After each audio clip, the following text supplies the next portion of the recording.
thought I'd record the video of how I left the Jehovah's Witness religion. I tried recording this once already, but it wound up being like 12 minutes long. That's crazy. I'm not asking anyone to sit through that much. So I'm trying again to be more succinct. Um, so as soon as I woke up, I started making a plan. I knew first thing I had to do was get a new job because I was self-employed at the time and didn't make enough to live on my own. And I lived with two Jehovah's Witness roommates.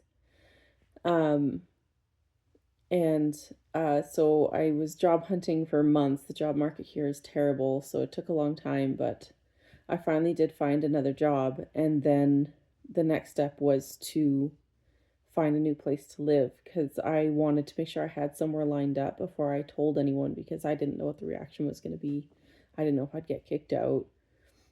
Um, Turns out I didn't have to worry about that, but still, I wanted to be prepared for bad outcomes, right? Uh, so I got the job and then I was kind of hesitating to pull the trigger on getting a new place because I knew that that would mean having to rip the band-aid off and tell everyone. And I was really scared to do that, obviously, to blow up my entire life and also to break everyone who loved me's hearts. But I already had a secret boyfriend at the time. We're still together.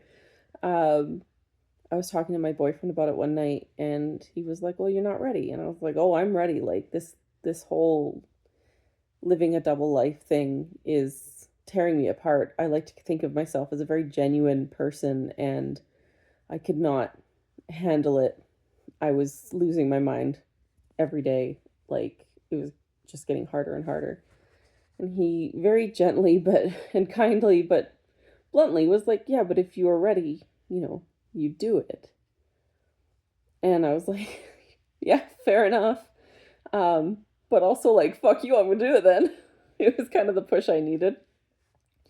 So I found a place, and that was actually like huge for me, just independence wise, to make such big decisions on my own without going to my mom or praying first. So I found a place, um, signed a lease, and had it lined up for December 1st. I woke up August 11th, so it's however many months that was between then. And at the end of November, a week before it was time to move into my place, um, first of all, I sat my roommates down and I told them what was going on. And they were mostly just heartbroken. I don't remember if I said I lived with my best friend and her mom. And my best friend was just gutted. So that was brutal. And then I went over to my family's house, and both my siblings rent rooms from my parents. So I called them all into the living room for a family meeting. And I don't know, they thought I was going to tell them I was dying or something. I genuinely think they would have rather I told them I was dying. Um, but, I told them that several months ago, um, I had stopped believing that Jehovah's Witnesses are the true religion and I wasn't going to be one anymore. And my dad outright asked me if I'd looked at apostate material, and I had no interest in telling any more lies. So I said yes, even though I knew that that would kind of put a nail in that coffin. Um, and so that was that. And my mom and my sister hugged me and told me they loved me. Felt very much like a goodbye. My dad and my brother would barely even look at me. Um, but yeah, and like a few days later, my mom asked for the fucking spare key back. Like, even when I lived for 6 years in another province, I had a spare key. Like, it was such a gut punch that just, you are not welcome here anymore. And when I went to drop the key off, I was just going to put it in the mailbox, but she came to the door and she gave me another hug. And I asked if I could call her sometimes, and she said, "No, you can call me when you're ready to tell me that you're coming back." And yeah, that still hurts so bad. The asking for the key back, so unnecessary.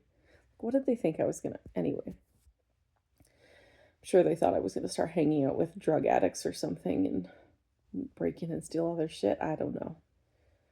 Like I wouldn't be me anymore.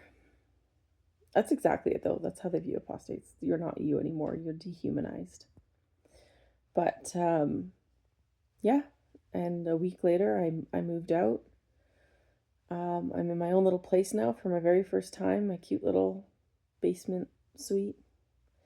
I love it here, and life life has been really good, really hard because the grief and pain of being shunned is incredibly challenging to deal with.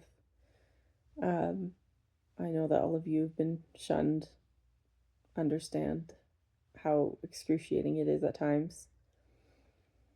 But yeah, it's life is better, life is good. It's good to be free. It's good to be able to make my own choices and not have to ask for permission before I do anything and just live my life.